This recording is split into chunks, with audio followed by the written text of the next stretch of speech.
और इस प्रेरणा सभा में मैं श्रद्धांजलि सभा नहीं कहूँगा, ये तो प्रेरणा सभा है। हम प्रेरणा लेने के लिए ही यहाँ एकत्र आएंगे। विदुषी बहन जी और मेरे बहुत सारे आए हुए विद्वान, मेरे भाई, मेरी बहनें, मेरी माताएं, आज हम उस पवित्र आत्मा के से कुछ न कुछ ग्रहण करने के लिए आए हैं, जो अपना संसार, ये संसार छोड़ करके प्रभु जी के संसार में चले गए। और जाते जाते अभी इतने वक्ताओं ने बताया कि वो क्या क्या करते थे समाज के लिए, और उनके तीनों बेटे, आजाद जी भी, अशोक जी भी, सत्यवीर जी भी, और पोते पौत्र क्या क्या समाज के लिए कर रहे हैं, हम सब देख रहे हैं। तो इतनी प्रेरणा दे गए, और देते देते जाने से पहले परिवार को कह के गए कि भैया मेरा देह दान होना है, मैं मानवता के लिए काम आना चाहता हूं, मैं जलना नहीं चाहता। ऐसे डॉक्टर नभे सिंह जी को मेरा बारंबार प्रणाम, और प्रभु जी ने उनको अपने चरणों में स्थान दिया ही होगा। और परिवार सशक्त है, परिवार ने को सहन करने की प्रभु जी ने शक्ति दी है, सहन करेंगे ही, लेकिन सहन करने के साथ साथ समाज का मार्गदर्शन भी करते रहेंगे। मैं ज्यादा तो नहीं बताता कि इन्होंने नभे सिंह, अपना अशोक जी ने मुझे कैसे बुलाया और कैसे क्या किया, लेकिन जो भी है, ये पहला दान आप लोगों से मैंने सुना कि बहादुरगढ़ में हुआ देहदान, लेकिन इनका नेत्रदान भी हुआ, दोनों हुए, आंखें अलग, देहदान अलग करते हैं। और ये हमारे माध्यम से हुआ, हमारी संस्था के माध्यम से हुआ। हमारी संस्था में मेरे जैसे लगभग 300-350 वॉलंटियर हैं, जो पूरे एनसीआर में हम जाते हैं, कहीं पर भी हमें बुलाया जाता है, हम जाते हैं और ये काम करते हैं। और फिर उसके बाद में हमारी अभी 9 जगह हमने जोन बनाए हुए हैं। अब 10वां जोन गुड़गांव को बनाया है, और 11वां आप बहादुरगढ़ को बनाएंगे। बहुत जल्दी आप लोगों में से ही टीम यहाँ एक बनाएंगे, तो यहाँ ये काम करेगी बहादुरगढ़ में, आसपास के गांवों में। मुझे लगता है बहुत सारे लोग उस दिन भी मेरे से फॉर्म मांग रहे थे, पर नहीं थे। आज हम फॉर्म भी बहुत लाए हैं। ऊपर हमारी टीम भी आई हुई है 4 लोगों की, वहां ऊपर बैठी हुई है टेबल लगा करके। हमारी संस्था को आज 25 वर्ष हो गए, और भारत सरकार की तरफ से हमें सर्वश्रेष्ठ संस्था का सर्टिफिकेट मिला हुआ है कि देहदान, अंगदान, नेत्रदान करवाने वाली ये संस्था सर्वश्रेष्ठ है पूरे भारतवर्ष में। इसका जब 1997 में निर्माण हुआ था, तो आलोक जी, विश्व हिंदू परिषद को आप जानते होंगे, उसके कार्यकारी अध्यक्ष है पूरे संसार के। उन्होंने इसको शुरू किया था। अमृतसर गए थे मेडिकल कॉलेज में, बाहर कैंडेवर लगा था, किसी का फोटो लगा था बहुत बड़ा, और लिखा हुआ था कि उन्होंने अपना देह इस कॉलेज के लिए, मानवता के लिए दान किया।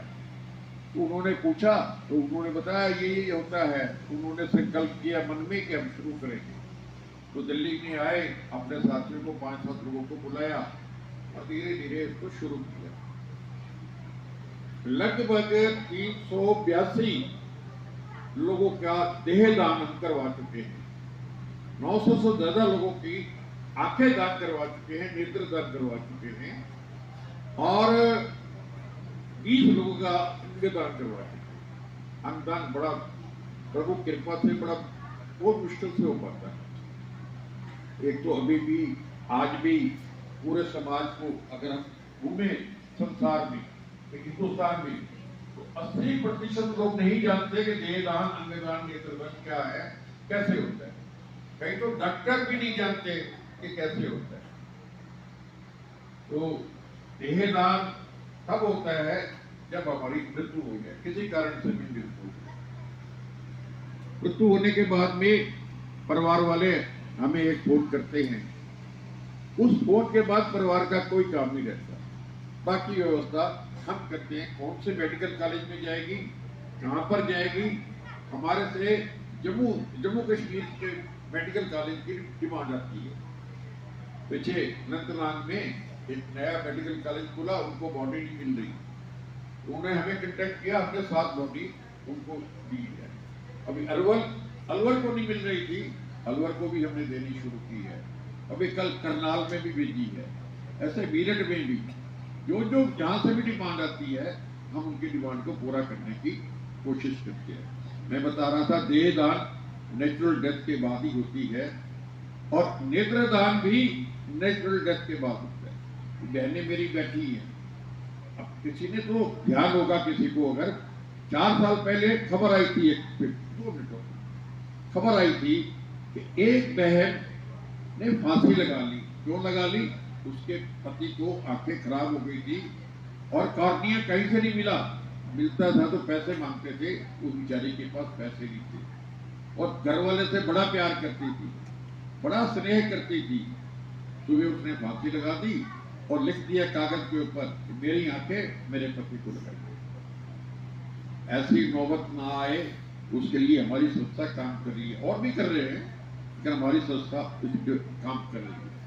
तो नेत्रदान ये होता है। अंगदान का हमें भ्रांति है कि देहदान के बाद जब मृत्यु होती है तो अंगदान भी हो जाता है, पर जो कोई अंग का दान नहीं होता सिवाय नेत्र के।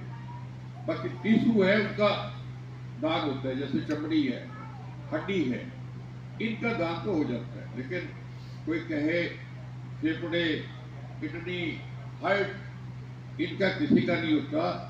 जब तक हार्ट चलता है, पंप करता है ब्लड को, तब तक अंग जीवित रहते हैं। इसने काम करना छोड़ दिया दिल ने, तो सब अंग भी डेथ हो जाती है। तो इसलिए जिनका हॉस्पिटल में होते हैं, ब्रेन डेड होती है, डॉक्टर कहते हैं कि ये 2 दिन 2 घंटे 4 घंटे रहेगा, इसका दान करना कर लो, उसका दान हो सकता है। अभी जब मैंने किया 2012 में, तो मेरी धर्मपत्नी कहती, मेरा क्यों नहीं फॉर्म भरा? मैंने कहा भर देते हैं।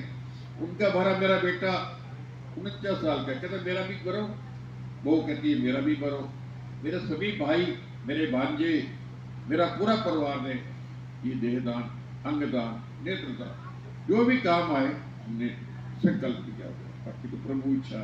और इसमें थोड़ा और भी होता है कि संकल्प लेने के बाद अपने देह की, अपनी आंखों की, अपने अंगों का भी हमें ध्यान करना पड़ता है कि स्वस्थ रहे। हमने दान किया हुआ ही हमारे नहीं रहे, अब ये समाज के हो गए। कोई स्वस्थ रहे, जिसके पास जाए वो स्वस्थ ही व्यक्ति जीवन व्यतीत करे। और जिसको अभी आंखें लगी होंगी चौधरी साहब की, और इसका मतलब चौधरी साहब उनकी आंखों से संसार को देख।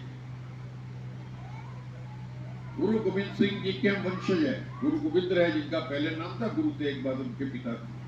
जब हिंदुओं के ऊपर अत्याचार होने लगे, उन्होंने पिताजी को कहा आप कुर्बानी दो। उन्होंने जिंदा जी कुर्बानी दी। फिर उन्होंने स्वयं सेना बनाई, मुगलों के अगेंस्ट में लड़े। बच्चों को भी उसी रास्ते पर चले। छोटे छोटे बच्चे थे, एक 7 साल का, 9 साल का, 13 साल का, 14 साल का। आपको पता है सबने कुर्बानी दी, किसके लिए? इस समाज के लिए कि हिंदू समाज बच जाए। और हम तो उनके वंशज है भाई। अपना पूरा जीवन ठीक प्रकार से जीने के बाद जाते जाते तो हम देख सकते हैं, लकड़ी भी बचेगी, प्रदूषण भी बचेगा और मानवता का काम भी आएगा। तो मेरा आप सब लोगों से आग्रह है, हम सोचें। आग्रह कर रहा हूं मैं, ये नहीं कह रहा जरूर करें, सोचें, जिसका मन करे। बाहर टेबल लगा हुआ है, कुछ पूछना है पूछे, फॉर्म लेना है फॉर्म ले। अभी भरना है तो फोटो एक चाहिए साथ, और एक परिवार का व्यक्ति जरूर होना चाहिए जो विटनेस करेगा। अभी भर सकते हैं, तो फॉर्म लेकर के बाद में भी दे सकते हैं। इसी के साथ मैं इस परिवार का बहुत बहुत धन्यवाद करता हूं कि उन्होंने पिताजी का आज्ञानुसार ये काम किया और इस बहादुरगढ़ के पूरे बहादुरगढ़ के क्षेत्र को एक नया रास्ता दिखाया। परिवार का पुनः धन्यवाद। ओम